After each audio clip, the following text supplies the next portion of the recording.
Welcome, Children of the Night, back to the Infernal Archive, Episode 5.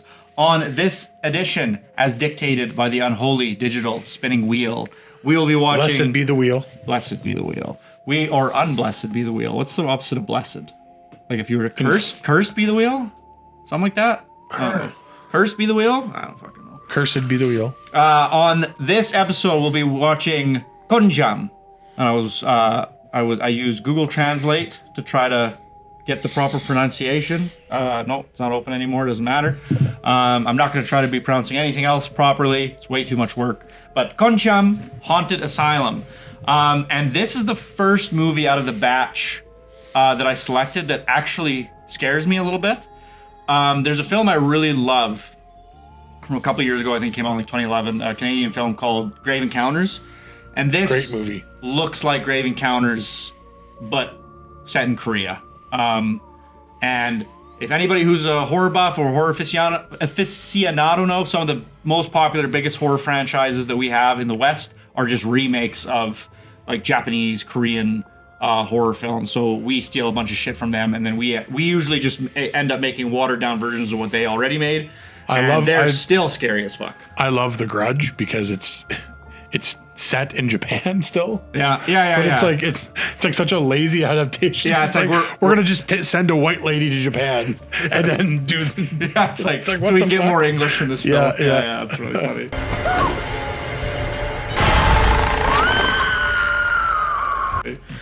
So as always, I'll read the little Wikipedia blurb for you guys. So Gonjiam, Haunted Asylum is a 2018 South Korean found footage horror film directed by Jung Bum-sik.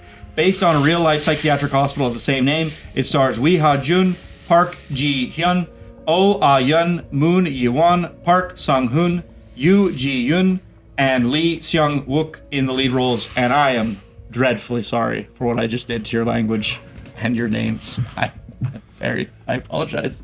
The narrative centers around a horror web series crew that travels to an abandoned asylum for a live broadcast in order to garner views and publicity. And I was reading a little bit about the film and like the production and stuff. It's kind of interesting. So they shot this in an actual asylum, like a famous asylum in Korea. And apparently whoever owns the asylum didn't want to be associated with the film anymore. So then they sued the filmmakers to try to get all the scenes set that they shot, all the scenes set in the whatever. Maybe they just wanted them to change the name or something. So anyways, the filmmakers countersued, and then the government sided with the filmmakers and were like, no, fuck you, it's freedom of speech stuff. They can be set in this place and whatever. So that's an odd tidbit. Weird little tidbit, yeah.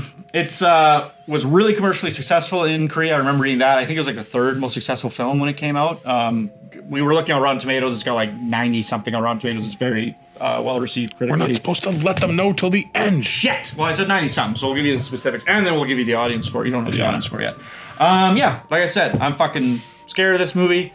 This looks like the kind of thing that will give me the heebie-jeebies. So. I'm scared. We might have to hold hands this whole movie for this one. Okay, well, we'll catch you when we finish watching the movie and give you our thoughts on Gonjiam, Haunted Asylum. Thank you so much.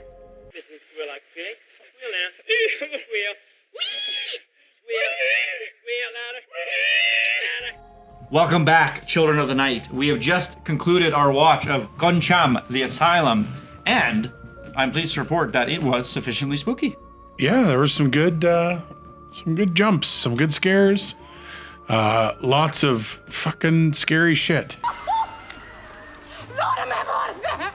Damn, this is some scary shit. Oh, I am scared. I think I mentioned this in the intro, but the vibes I was getting from the film, from like the advertising and whatever, the few little bits we saw, was it reminded me a lot of one of my favorite horror films, if maybe my favorite horror film, maybe. It's definitely in my top 5. Grave Encounters, which is a Canadian film shot in, I think, 2011 in Vancouver. This movie was, if you've seen that movie, very similar. Very similar. Very similar. Like, it's more like internet based, less like they're like network TV guys, I think. And this is like this guy has like an internet show where he goes to haunted places and live stream. Yeah. That was kind of a cool thing. He does live streams with like a little delay. So like he'll send a team into a haunted house. They're shooting with their GoPros, and then he'll have like a little delay of 5 minutes, and then he'll edit it while they're in there and whatever, show off. But we find out that he's actually kind of a dickhead, and he sets up fake scares because he doesn't just go in with his team. He recruits like 4 or 5 randoms to go in with as well. And so he sets up all these fake scares to scare the randoms so they can get real reactions or whatever. But just like in the film, what was that one called? Host. You don't disrespect ghosts or else... Or the ghoulies and ghosts. They'll fuck with you. They'll fuck you big time. Don't fuck me, Tommy. Don't you ever try to fuck me. I enjoyed this movie. I don't like... It's very well reviewed online. And I gotta say, Grave Encounters, I think, is a superior version of this film. Yeah. I think Grave Encounters has a better... The shtick at the beginning is better. The way they parse out the scares is better. The lore is better. Like, it's not like Grave Encounters has a ton of lore, but it's, to me, it was more interesting in the way that they spun a narrative around the Asylum in that film. This one felt a little more basic. I feel like maybe if you were Korean and this Asylum was like a part of the zeitgeist in your country, I feel like I can understand the rating there. Yeah. A lot of that's lost on us, obviously, as being a foreign audience. True. So it's just worth noting, I think, that it's a fair criticism, but it's just, I don't think it would be there if you were a native Korean speaker watching this film. I can't remember if we mentioned at the beginning, but the asylum that this film is set in is like an actual asylum, and it's on. They actually mentioned in the film, which was interesting. But CNN did a list of like the 7 spookiest places in the world, and it's on that list. So yeah, I mean, yeah, for sure that adds a certain bit to it, like knowing that it's a real location that whatever has stories involved with it. But I gotta say, it's like I think this movie took an hour to actually get to a scare.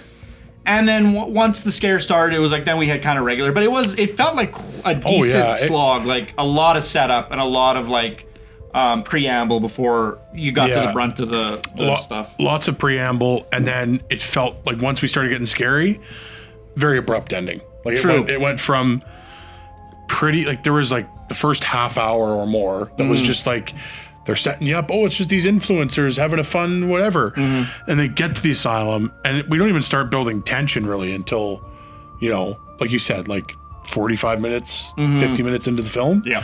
And then once the tension builds, we don't even get a scare until about an hour in. Yeah.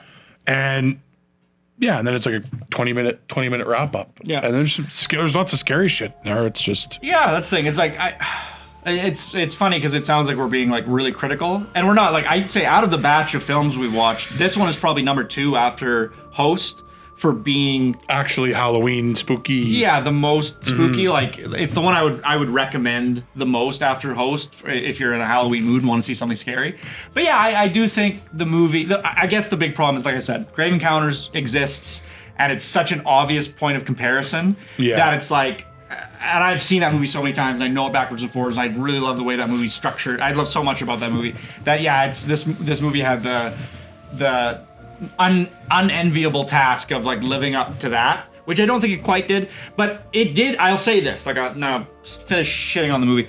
It had a lot of really good original visuals that I haven't seen before.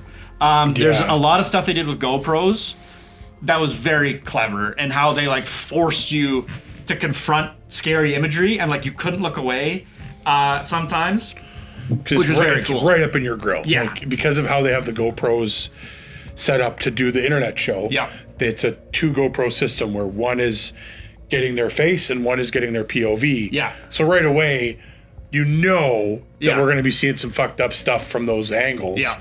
And when it finally delivers, it's like right in your face, right there, and it's fucking scary. Like, picture Reagan from The Exorcist. I think that's the main character's name, or the girl that gets possessed. Picture Reagan, but she's got a fucking GoPro strapped to her face. That's kind of what's going on in this movie. Yeah. In the face of the enemy, let the enemy have no power over. and the son of iniquity be powerless to harm. Your mother sucks cocks in hell, Paris, you faithless swine. Yeah. And I thought that was really good. There was this really cool effect they did for when people were getting possessed, that these hands would like appear from behind them, and In a flash. Yeah, it was such a cool visual that I think it's worth mentioning. Yeah, and other than that, something new I tried for this episode that I'm actually very glad I did. And I think what I'm going to do for movies that are supposed to have lots of jump scares moving forward, if there are others, I'm not sure.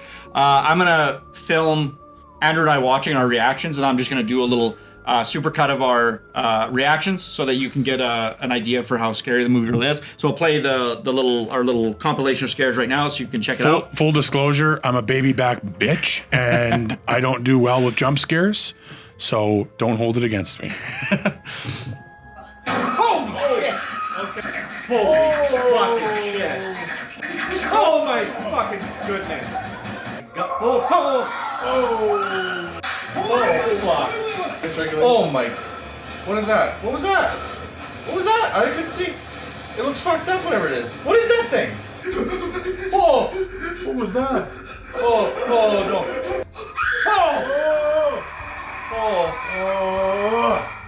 oh, I'm so. Oh,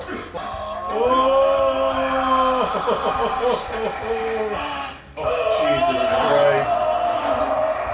What a terrible thing. oh. Oh.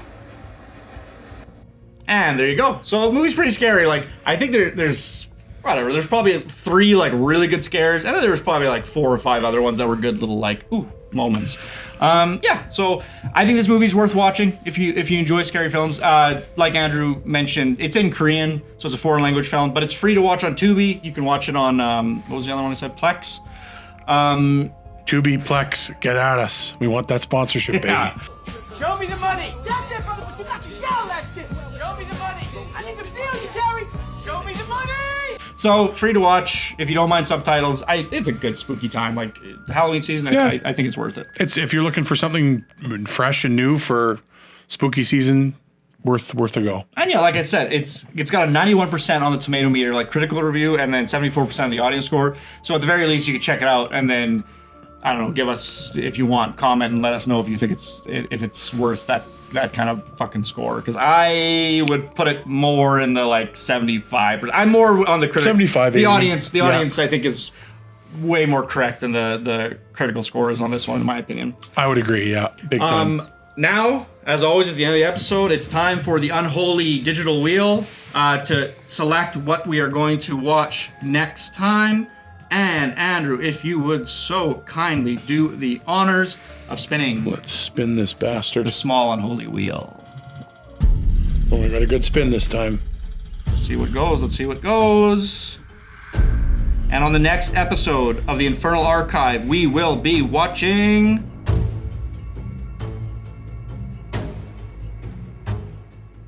Ugh. Burrowers from 2008. The title alone sounds rather Yeah. chilling. This is about mole people? It's like a Tremors type deal? Oh, I hope it's not like a Hills Have Eyes weird fucking. Burrowers. Just don't know. Hicks that like I just buried under the ground. fucked up people living underground coming and raping motherfuckers. I don't know.